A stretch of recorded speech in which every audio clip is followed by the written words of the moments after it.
बहुत से किसान भाई हैं जिनके खेत में बालियां निकल चुकी होंगे, दाने का भराव हो चुका होगा, लेकिन उन किसान भाइयों के लिए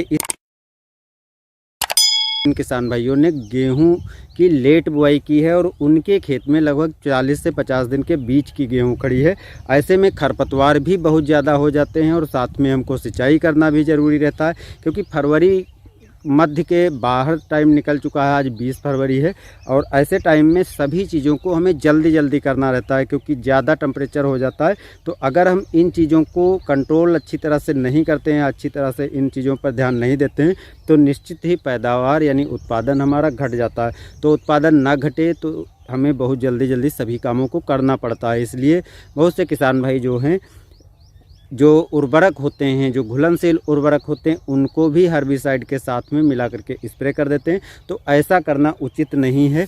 उससे आपको कोई ना कोई नुकसान ज़रूर होगा। या तो हर्बिसाइड सही से काम नहीं करेंगे या तो उर्वरकों का लाभ नहीं होता है। कभी कभी दोनों ही फेल मार जाती हैं। तो ये काम तो आपको नहीं करना है। लेकिन अगर आप दवा का स्प्रे कर रहे हैं और उसी टाइम पर जो यूरिया होती है उसकी आप टॉप ड्रेसिंग कर रहे हैं, यानी सीधे बुआई कर रहे हैं, तो ऐसा करना संभव है, इसको कर सकते हैं। इसके पीछे रीज़न क्या होता है कि जो आप स्प्रे कर रहे हैं दवाओं का, जैसे अब इस खेत में मेटासल्फ्यूरान मिथाइल 20% की स्प्रे की जा रही है और इसकी मात्रा 8 ग्राम मात्रा से 16 ग्राम मात्रा 1 एकड़ के लिए पर्याप्त होती है। खरपतवार कैसे हैं, ज़्यादा हैं तो आपको थोड़ी मात्रा ज़्यादा रखनी पड़ेगी, कम है तो मात्रा उसी हिसाब से कम रखनी पड़ेगी। छोटे पौधे हैं तो मात्रा आपको कम रखनी पड़ेगी और ज़्यादा पौधे बड़े हो गए हैं खरपतवार के तो आपको मात्रा बढ़ा देनी रहेगी। इसके साथ साथ जो चौड़ी पत्ती वाले हैं, इस दवा के स्प्रे से आसानी से कंट्रोल हो जाते हैं। बाकी अगर आपके खेत में गेहूं का मामा या दूसरे अन्य सकरी पत्ती वाले भी खरपतवार हैं तो आपको दूसरी दवाओं को भी स्प्रे करना रहता है। लेकिन इस खेत में जो स्प्रे की जा रही है दवा, वो मेटासल्फ्यूरान मिथाइल 20% की 16 ग्राम स्प्रे की जा रही, क्योंकि खरपतवार यहाँ पर आप देख सकते हैं बहुत बड़े बड़े हो चुके हैं। और इतने बड़े खरपतवार में यदि हम नॉर्मल मात्रा 8 ग्राम मात्रा डालेंगे तो खरपतवार दूर नहीं होंगे। हालांकि 16 ग्राम मात्रा जो डाली जा रही है उसमें ये भी ध्यान रखा जा रहा है कि जो स्टिकर होता है साथ में मिला करके, जिससे पौधे जो खरपतवार हैं आसानी से कंट्रोल हो जाए और अच्छी तरह बेहतर ढंग से दवा काम करे।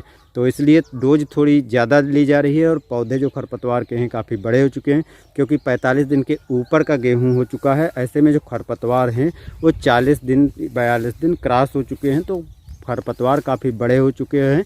और ऐसा किसान भाई बहुत से करते हैं कि बहुत बड़े खरपतवार हो जाते हैं तो बहुत ज़्यादा दवा मिला करके डालते हैं और या बहुत कम डोज डालते हैं, जिससे खरपतवार आसानी से कंट्रोल नहीं होते हैं। या कुछ ऐसी दवाएं जैसे 2,4-D वगैरह इस टाइम पर डालते हैं तो दवाएं तो अच्छी तरह से खरपतवार को रोक लेते हैं, लेकिन गेहूं पर भी उल्टा प्रभाव पड़ता है।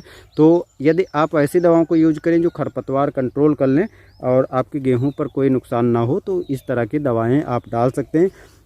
और यूरिया की बात रही तो यूरिया की टॉप ड्रेसिंग भी साथ में आप कर सकते हैं। इसका फ़ायदा यही है कि जो आपने दवा डाली वो सिस्टेमिक दवा है और जो सिस्टेमिक दवा है ये पौधे को धीरे धीरे ख़त्म करती है। आराम से 7 से 8 दिन में वो ख़त्म कर देती है। और जो आपने यूरिया डाली है तो यूरिया जड़ों के माध्यम से, मोटे दाने वाली यूरिया इसमें डाली जा रही है, तो मोटे दाने वाली यूरिया जो है जड़ों के माध्यम से धीरे धीरे पौधे को मिलती है, लेकिन पर्याप्त नमी रखना ज़रूरी है। तो दोनों काम आसानी से हो जाएंगे और दोनों का अच्छा रिजल्ट भी आपको देखने को मिल जाता है। काफ़ी बड़े हो चुके हैं, आप देख सकते हैं बहुत बड़े खरपतवार हो चुके हैं और कुछ छोटे भी हैं। तो मात्रा को दूना लिया जा रहा है, यानी 16 ग्राम डोज ली जा रही है और इसके साथ में स्टिकर भी मिलाया गया है। स्टिकर मिलाने से फ़ायदा यही है क्योंकि ये सिलिकॉन बेस एक अच्छा स्टिकर है, तो आपको अच्छा स्टिकर लेना है और साथ में मिला करके डाल देने से अच्छी तरह काम करती है। क्योंकि ये हर्बिसाइड जो है एक सिस्टेमिक ढंग से काम करती है, तो 7 से 8 दिन में ये पौधे को बिल्कुल सुखा देगी। किसान दोस्तों, जानकारी कैसी लगी कमेंट में ज़रूर बताइएगा। वीडियो को लाइक और शेयर भी कर दीजिएगा। चैनल पर नए हैं तो सब्सक्राइब भी कर लीजिएगा। मिलते हैं ऐसी ही नई जानकारी के साथ। धन्यवाद।